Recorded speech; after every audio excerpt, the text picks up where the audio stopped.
Clint Rusch, thank you so much for coming on the show today. Really appreciate you being here. How you doing? I'm doing great. Thanks so much for having me. Really No, appreciate it. my pleasure. I'm just glad there's Podmatch now. It makes it so much easier to find people, So much simpler. Yeah. Yes. Even though I still get all my emails for all my podcasts, so many emails, people wanting to get on the show and stuff. And I'm not trying to brag. It's just that's how that works. They just hound you constantly. What about this person? No, thank you. Or you get to a point where you actually have to, even if you're on Podmatch, Alex, the guy that runs it, he's like, you have to pass on people. You have to. You have to narrow it down to who your perfect client is. And I work with veterans and I work with business owners. So that's really works for me. All right. And you're both of those soon to be. I am. Yeah. Soon to be. Soon to be. All right. So let's talk about the veteran side. You were in the Army. Why did you join the Army? So I walked into a recruiter's office the day after September 11th in 2001. I remember which the day that we're actually recording this, which is today. Yeah. Yes. September 11th. So, like everybody else who was alive that day, I remember walking out of my. So I was at the University of Wisconsin, and I remember waking up and logging into my computer with the giant monitor, right? Because this is 2001 and everything's enormous. And I remember logging into ESPN.com and seeing a thing in the corner that said Twin Towers under attack, and this will give you a sense of like where my mindset was at that point. My first thought when I read it was that it was something having to do with the San Antonio Spurs and Tim Duncan and David Robinson. And so I clicked on this link thinking I was going to see a basketball story. And obviously it was something, much, much more horrific. And I walked out of my bedroom into the living room in this small apartment that I shared with two roommates. And they were both sitting on the couch. They weren't completely dressed, right? They're in t-shirts and shorts, and like it's just and we just sat there the whole day. We didn't move. It was such a stunning event. And I remember that night I went to sleep, and the next morning I woke up and I just said, okay, like that's what I got to go do. And so I walked into the recruiter's office and I said, all right, let's do this. And I was so struck by the people who, when that happened, they ran toward it instead of away from it. And it was something that I felt very called to be one of those people. And I felt very called to do something to kind of earn the greatness of being an American citizen. So that was it. Well, that's a big thing, but why did you pick the Army? That's my next question. Because there's many services to join, Yeah. Why did I pick the Army? The reason I say that, because I've interviewed somebody who said, my recruiter bought me a steak, and that's why I picked.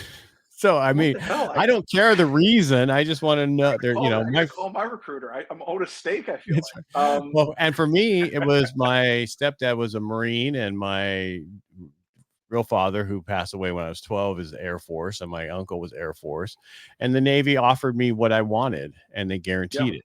My son, when he joined the Army, it was because they guaranteed him to be a medic, an airborne medic. And he wanted, he checked the box, Ranger School. Of course, he was getting in. Luckily, he'd messed up on the EMT twice on the test, so he missed that little window. And my wife was so happy. So, I honestly, I don't remember why I picked the Army over the others. I think it was just that was the first one up in the rotation for me, and let's go do that. And that's where I ended up. I think on the ground is probably where I'm more comfortable, right? Rather than the air or the ocean, and it was just the right fit for me. And what did you go in as? So I was an artilleryman when I entered. I was a forward observer. Did you go in an officer or did you go in enlisted? Went in enlisted. Yeah. So I went in as a private. Did you have a degree? I did not have a degree. Okay, I was 2 years in. Dropped out of school, joined the Army.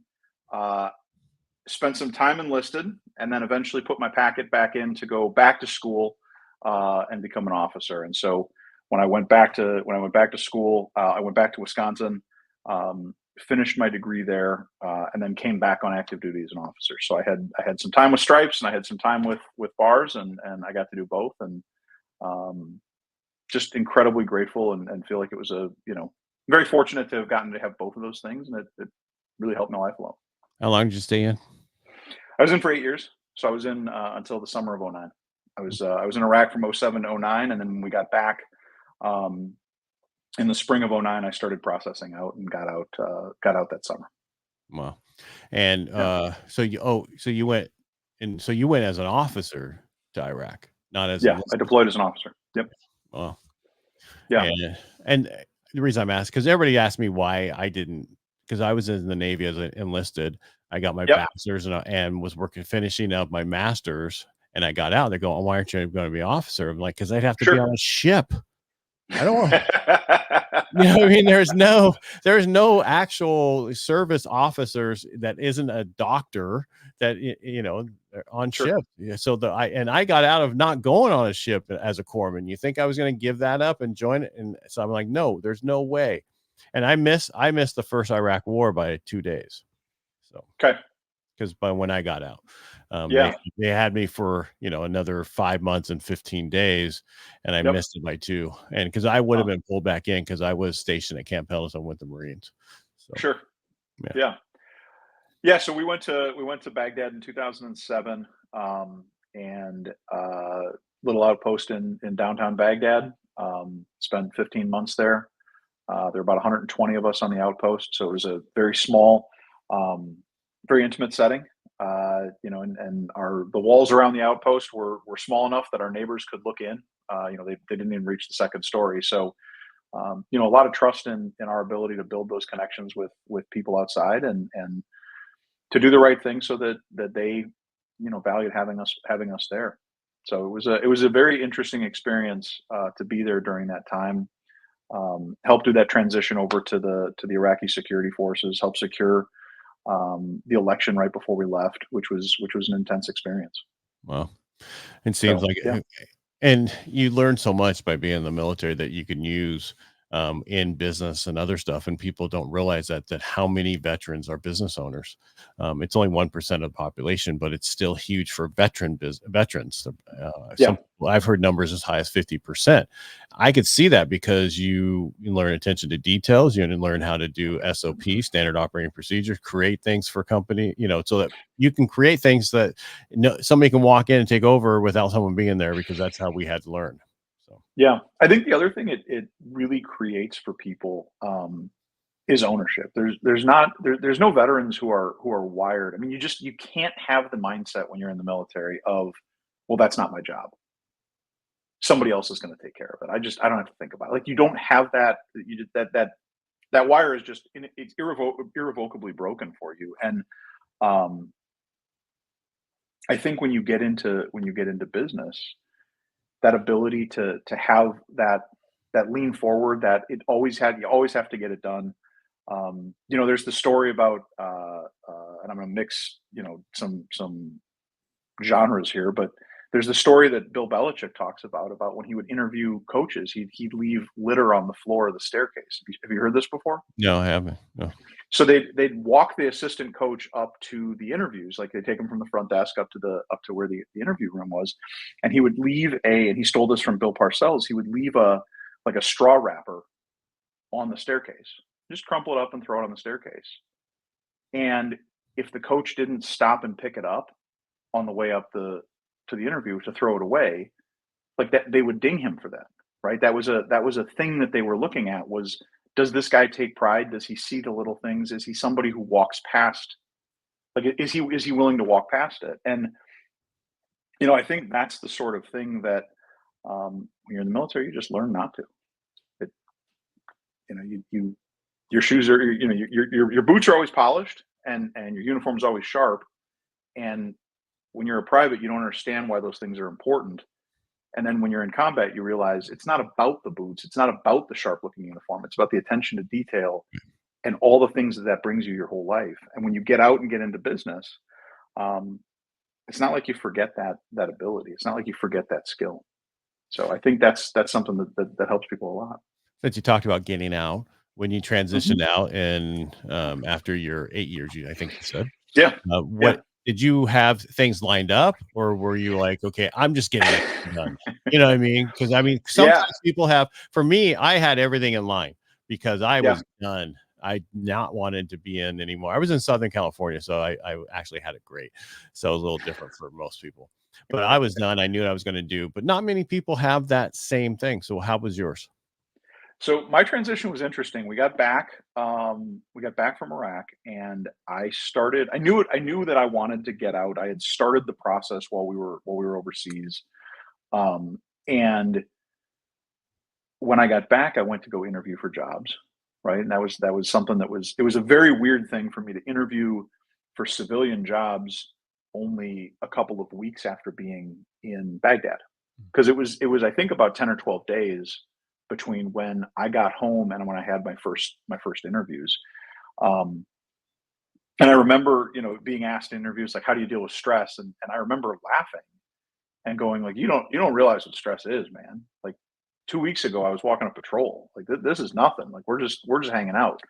Um, but I didn't have that lined up, and I think the one of the things that I look back on, and if I could go back and tell that version of me, um, teach him some lessons. I think the biggest one would be that there's a lot of people who tell you that when you get out of the military, like the streets are paved with gold, and jobs are going to be thrown at you, and um, it's not true. You got to go out and grab it yourself, and you got to hustle for it, and you got to work for it.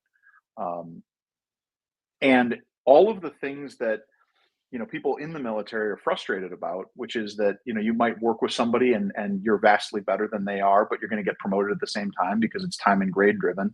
And in the civilian sector, you can outperform that person and advance faster than them, and that's true.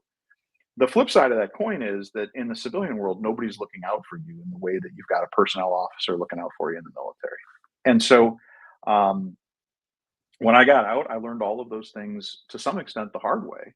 Um, but uh, yeah, I didn't have it lined up. I worked with a great headhunting firm when I got out to put me in touch with some people. But at the end of the day, I didn't know what I wanted to do, and I didn't know where I wanted to go. And the year you got out was not one of the best years to go try to find a job either. No, it turns out leaving the guarantee of a paycheck in the midst of a big old recession is not fun. Yeah. As soon as you Uh, said that, I was like, man, I would have stayed another 4 years, especially as an officer. yeah, it was an interesting time to get out. It was a interesting set of circumstances, but I ended up, um, I knew that I wanted to work in business. I didn't know what I wanted to do. I didn't know where I wanted to go. Um, and what I ended up in was supply chain. And the reason I really opted for that was, um, it's everybody's got one. Everybody has a supply chain. Every business has one. And so that was a path for me to learn business because I didn't know it. Right. I had all of my training and all of my education had been oriented around social sciences and the military. And so it was important for me to learn the language of business and the way business gets done. And that was a great opportunity for me to do that. How did you finally get to where you wanted to go? I mean, How did I finally get to where I wanted to go when I got well, out? you're out and you're trying to find a job. How did you find out Yeah, what you really wanted to do, or are you still trying to figure that out? I think Yeah, and that's not a we're all bad thing because we all go through 5 no. years, every 5 years, but thinking differently anyway. So, Yeah, I think we're always trying to figure that out. I grew up. My mother was an entrepreneur, and oh, so I grew up with a front row seat to what it is to be an entrepreneur in the really good days, and more importantly, the really bad ones, because the really bad ones are the ones nobody talks about. They're the ones you don't see. well, that's You what I know, talk about in my inner Edison. Always failure. That's what I wanted people yeah, to know about because people think it's what directly overnight success is when it's been 15 years of failure to get to overnight success. right. So, and go ahead. I'm sorry I didn't Yeah, interrupt. no, you're good. It's the thing that people don't see is you're right. It's that 15 years. It's the sacrifice that's the below the water line. It's the iceberg below the water line. And so I had an opportunity to watch my mom do that. I had an opportunity to really participate in that. You know, I think I've still got the scars on my forearms from stuffing papers into those manila folders for her, you know, and getting paper cuts all over my little kid arms, and negotiating my rate up from like 2 cents a folder up to 4 cents a folder, and thinking I had the world by the tail, right? Because I was really, you know, making a ton of money at that age. But the opportunity to see that, and to see what it was for our family and what it was for all of the families of the people that she affected, um, that's the thing that really always stuck with me. And so, you know, I knew that was where I was eventually going to land. I think to some extent, when I was in Baghdad, we did a lot of work helping to regrow the economy in our sector. And so we had furniture production was the major a major manufacturing in our area, and we were able to really grow a lot of jobs. We got a lot of organized crime out of the markets, and we were really able to help turn that around. And what it really, you know, drove home to me was this universality of small business and entrepreneurship. It's not an American ideal; it's a human ideal. It's something that we all have this desire to do better for our families. And so when I came back, I said that's where I want to end up. But I don't know enough. You know, 29-year-old me who's getting out of the army doesn't know enough about how to run a business, and it's irresponsible for me to try to get other people to follow me when I don't know what the hell I'm doing. And so that there was a real deliberate desire at that point, um, to learn what to do. And it was really just a, how do I go find that? And so I started with supply chain and learned there. I moved into quality because it was an opportunity for me to get to see a broader understanding of what the organization was. I got to go solve problems. I got to get to work with all the different parts of the company, whether it was IT or whether it was sales or finance or whomever. And I got to learn to speak those languages. Um, and then I worked in management consulting for a while to get to learn different industries and to get to learn what it was to solve really complex problems. And all of that was preparation and training, right? It was work that I'm doing at the time, but it was all building toward this idea that I'm going to eventually lead and own a company. And so, um, in 2020, I had the opportunity to take over and lead a logistics organization based here in Kansas City, and so that's what brought me here is the opportunity to run that company. And we had a lot of success, and we were able to grow the company. It was really it was a fantastic experience. Um, and then the next step for me is to lead and grow an organization that I own. And so that's the step that I'm taking right now. So I think it's kind of all been this progression, um, to get to that point. Hmm. And so, looking back, would you change anything with your military service? Would I change anything with my military service? I mean, look, there's a lot of answers I'd have given differently at basic and done a lot less push-ups. That's for sure. You know, Yes. Yeah. but Don't I don't think, talk back. Just do what they tell you. yeah, it turns out being a world-class smartass isn't the best thing when that's the outcome. Um, I don't know. I might have stayed in a little longer. You know, I miss it. I miss I miss a lot of the camaraderie. I miss a lot of the shared purpose. I miss a lot of the things about being in uniform.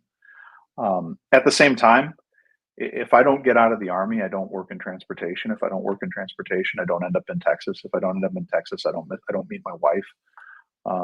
And so there's kind of a piece of, um, if you're happy where you've ended, it's difficult to be unhappy at the path. Right. And I'm ecstatic at where I am today. So it's hard for me to look back, you know, unhappy with the path. Um, I've been fortunate enough to stay really close in contact with some of the guys that I was in the service with, and I think every veteran has that to some extent. I hope they all do. I know there are some that don't. Um, The but older, that just so you know, the older ones don't because they didn't have Facebook at the time. well, That's actually a or good they didn't point. have the other A stuff that we text thread. Yeah. yeah, or Yeah. they didn't have cell phones at the time. Beepers didn't work that well. Uh, Yeah. so it's a totally and that's why I explained to so many That's a really people, good point. and so everybody since 9/11 have been connected. Yeah. Prior to that, no, they just and that's why I do this and I try Yeah. to connect with Vietnam vets. I would love to have them on the show because they're, and the ones prior to that World War One, two, they're not necessarily here anymore. Or they Sure. they can't really talk well. And Yeah. so that's why I do so much for veterans. And we did a fire walk for veterans in April last year, 12th and 13th, 2-day event where we had Dave Sanderson come and talk about he was the last guy off of the plane on the Hudson. And Yep. then we also had somebody else, Dave Albin, actually run the fire walk. And we helped a lot of veterans and we're doing it again this year in May. So That's awesome. That's and awesome. and I want to build it to where it's more than just, what I'm trying to build, but then I want to have it done all over the country, not just by what we're doing, but hey, you should do the same thing in your area to connect with vets and everything else. So That's super cool. Yeah, I think having that connection, having that network is so important, and um, there's something very special about those bonds. There's something very special about one the bond of the experience. Um, I mean, they're two the two guys that I have. We've got a pretty long text thread between the three of us, and it's two of my closest friends in the world, and um, I'm not here having this conversation if they're not, right? I mean, we and they're not on that thread if I'm not. I mean, we all saved each other's lives, and there's something really cool about that. But I think the other part of it is there's a camaraderie that there's an ability to talk to each other in a way that the rest of the world just doesn't understand. right, Um, or think but is wrong. yeah, they definitely. That's definitely the case. Yeah. So I think I was in yeah, the medical field, and the stuff that we talked about is just yeah, horrible. I got my hand inside some lady's leg because we're yeah, doing hydrotherapy and it's a wound, and we're talking about stuff that most people would cringe about. But that's just how we dealt with the stuff we dealt with. And I didn't get into combat. I had enough of it already on the bases that I dealt sure, with because of the training exercises. Because I was also EMT on that base at the same time with everything else I was doing. So it yeah, wasn't combat, but it was just as stressful because you ever been in it with what they used to call it ER, now it's called ED because there's more than just mhm, one emergency room. In the a Friday night or Saturday night, it's pretty crazy. It's not you're getting bombed or anything, but it's pretty it's a stressful environment. But absolutely, yeah, absolutely. But yeah, but I think that like that ability to have that those barriers just come down, and you can have that level of honesty with each other. That's just really cool. and it doesn't matter your background, your nationality, it doesn't matter anything. We say some of the Yeah. most rudest thing to each other, but we love each other, and that's the most important thing. Yeah. I was explaining it to somebody once because they were surprised at how much we were picking on each other, and I said, "Yeah, but nobody else gets to, No. right? It's just us. Like we Mhm. can pick on each other, and that's okay. But if somebody outside the circle does, like that circle closes real quick, and everybody gets shoulder to shoulder real quick. Um, and I think there's something about that uh, it's unique, it's magnificent. Um, I think any vet who takes it for granted is foolish, and I think um, people who are getting out, um, you can't lose that connection. You can't give away that thing that is just so magnificent about the job that we all had. Yeah. And I was the president of my Rotary. It was ended in June, end of June, and my big push that year was to do more for us vets because of the suicide rate. And that suicide rate is 50 a day. It's not the 22 that we hear. It's bad, and that's why I did the fire walk and I do the stuff I do, and that's important for us to reach out and stay connected with everybody and get reconnected with other people, because I did a challenge 22 when I first started, which was just reach out to 22 people a week. If they're not all veterans, that's okay because there's Sure, civilians trying to commit suicide too. There's single people, children. I mean, reach out to all these different people and stay connected to people. And it's hard, but you need to do it. you have to. It's yeah. I mean, it's the whole permanent solution to a temporary problem. And I think the thing that um, one of the things that I've always been very very grateful for in the network of uh, guys that I served with is that when there's a tough time, when somebody's going through something, um, one person talks to another person, talks to 12 people, and all of a sudden your phone starts buzzing with guys who you haven't engaged with in a while, and they just go, "Hey, man, I'm here for you." And like, there's something special about that, and I think that's a piece that we all we owe to each other. So what's next? So you told me, I think off air, about your Yeah, potentially buying a company, and there's no non-disclosures right now. So I'll have to talk sure. to you later when that's all finished about you buying that company and see how that works out for you. But what most people don't realize right now, there's like 15 million businesses going to come due because of all the millennials, not millennials. Hello, dude. The boomers, yeah. Boomers. Thank you. Sorry, I was talking on another one, millennials, half hour ago.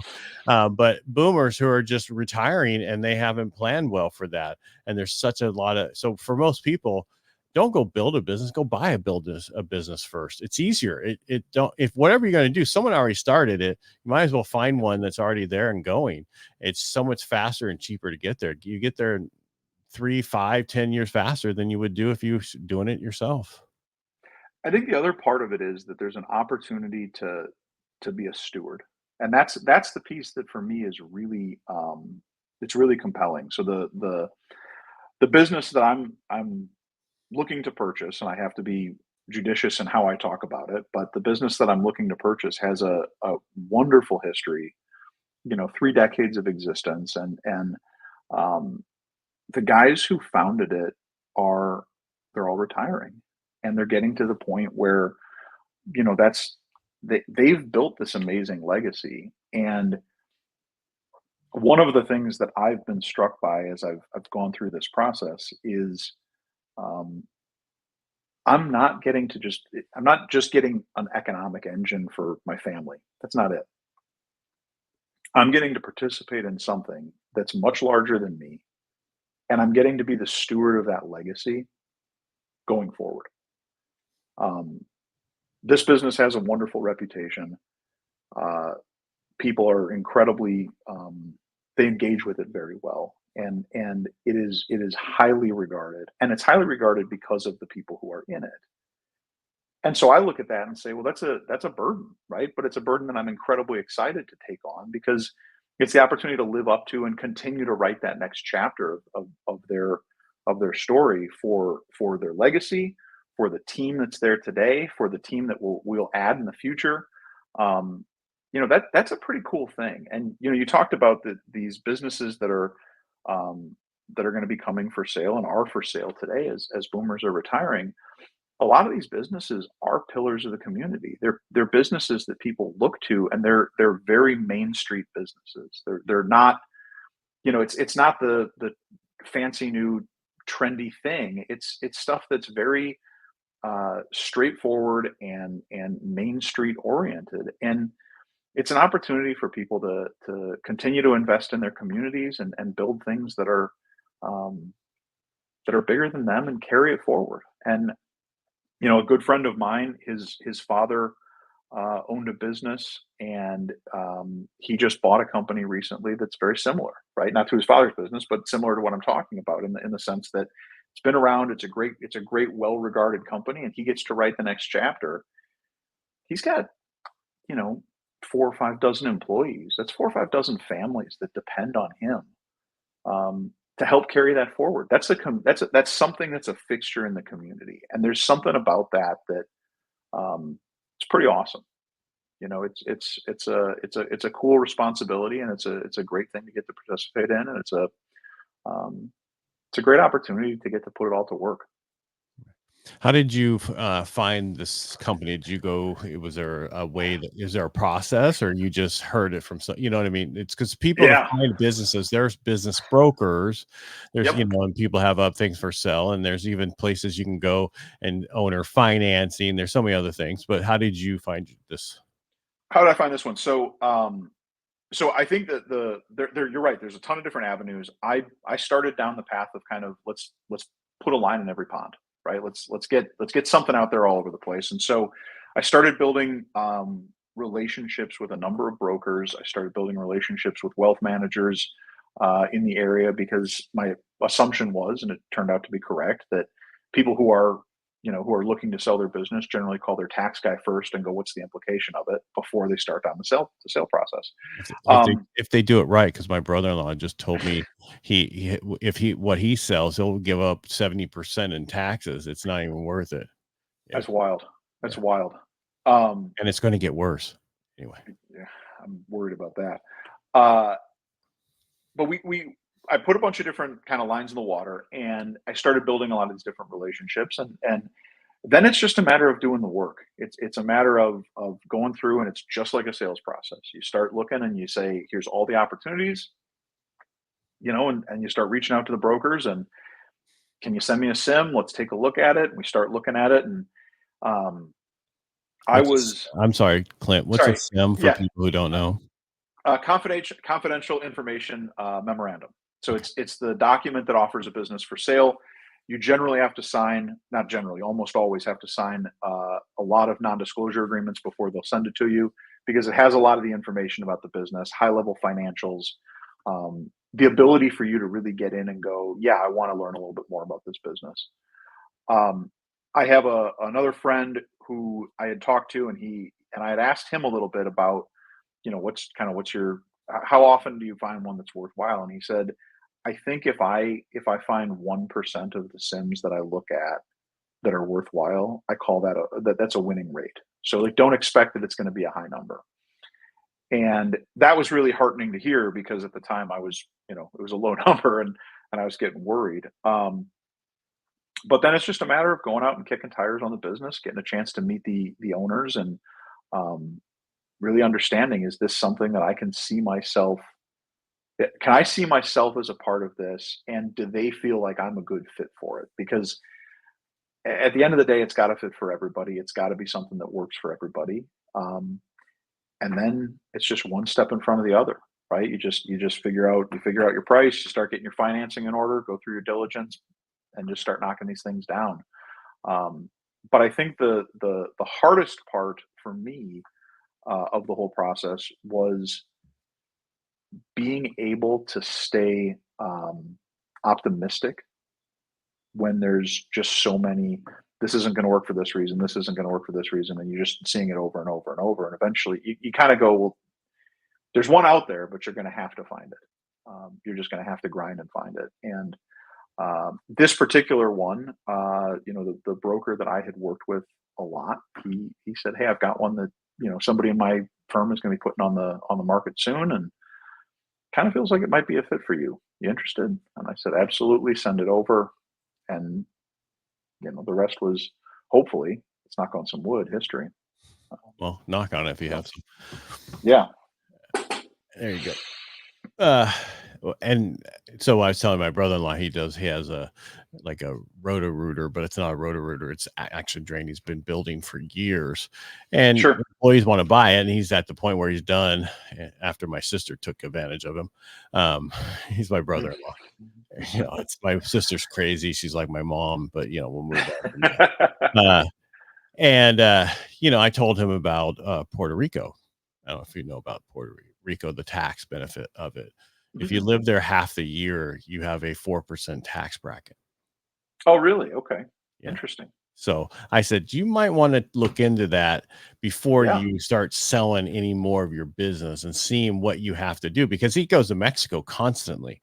I'm like, Sure. yes, it's a little bit further because you got to go east from Colorado instead of south, but it might be worth it for you to look into that. And I found that a couple podcasts ago, I interviewed a guy and he's in Florida, and they live there half the year for that tax purposes and no capital gains.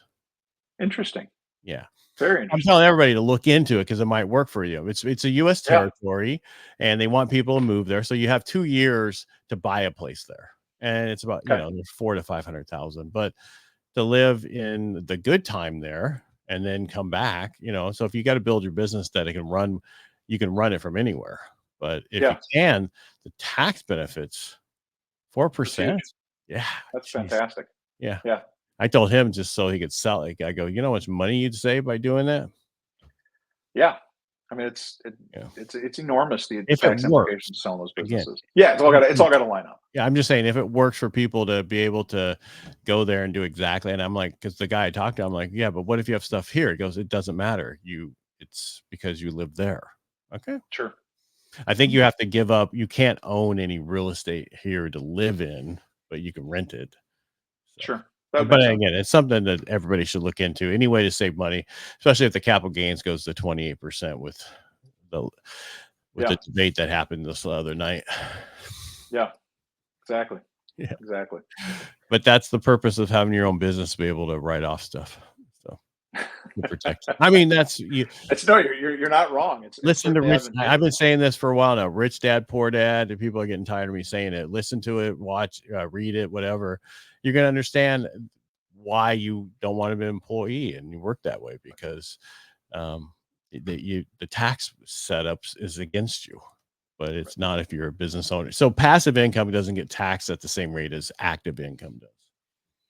I think ultimately what's nice about it is that there's risk in entrepreneurship. There's risk in taking on that role, and the tax benefits help to balance that risk.